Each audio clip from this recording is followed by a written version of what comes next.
Hi, Free Frosh. My name is Danny. I'm a senior in the class of 2020. I'm in the French and Italian department, and I'm pursuing certificates in jazz studies and journalism.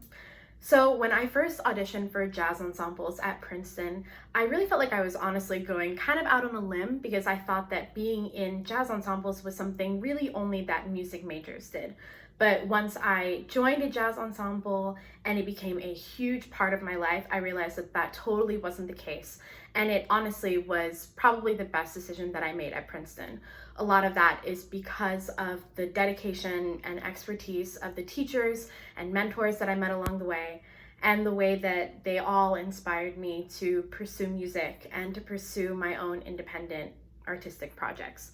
So my sophomore year, I joined the Jazz Vocal Collective directed by Dr. Trinice Robinson Martin, and it was honestly really difficult. Jazz was pretty new to me. I was new to improvisation. Where I grew up on Guam, I'd never had the opportunity or really access to classes in theory and performance and jazz composition. So that was a really big jump for me, but it ended up really paying off in the end. My junior year, I felt like I'd really found my niche. I made a lot of friends in the jazz department. I felt really supported by the people that were teaching me, and I started singing in a student band that I formed with a couple of friends and actually quite a few people in the jazz department called Sensamaya.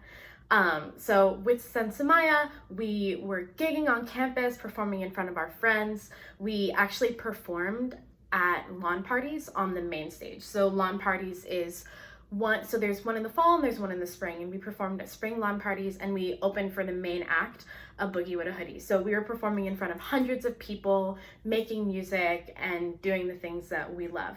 That was my junior year. Then my senior year, the summer before my senior year, my voice teacher by the way, so when I started doing when I started doing music at Princeton, period, the thing that honestly was most helpful to me was subsidized music lessons. I did not pay a cent for my music lessons, and that was huge for me. Voice lessons were something that I just definitely would not have been able to afford otherwise. So my voice teacher, who also directs the Jazz Vocal Collective, she asked me, are you writing any poems? Are you writing music? This is something that I think that you should try. So over the summer I said, yeah, okay, I'll do it. And I wrote a collection of songs, and I came back to Princeton. I recorded everything in one of the recording studios on campus in the span of like 2 weeks, and then self-released it on all major streaming platforms. Then after I released that EP, I started performing my music on campus, hosting listening parties, and I joined a collective of other Black artists on campus. And also, along with some other people in the jazz department, we performed as a collective at a really big gig where a lot of people came and were supporting student artists, and it was just such a beautiful thing.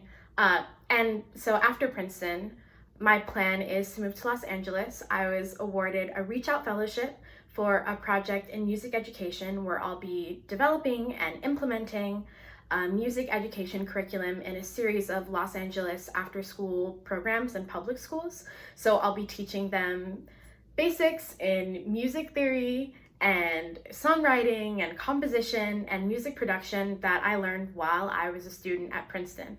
So yeah, I went from thinking music was something that I maybe even wasn't cut out to do, something that I might not be allowed to do, and found that my aspirations were so supported at Princeton. I managed to find my niche, and I feel like I've really thrived at Princeton as a student artist. A lot of that is all of that is thanks to the support that I got at Princeton and Jazz at Princeton and the music department. So come to Princeton, do it, click that button.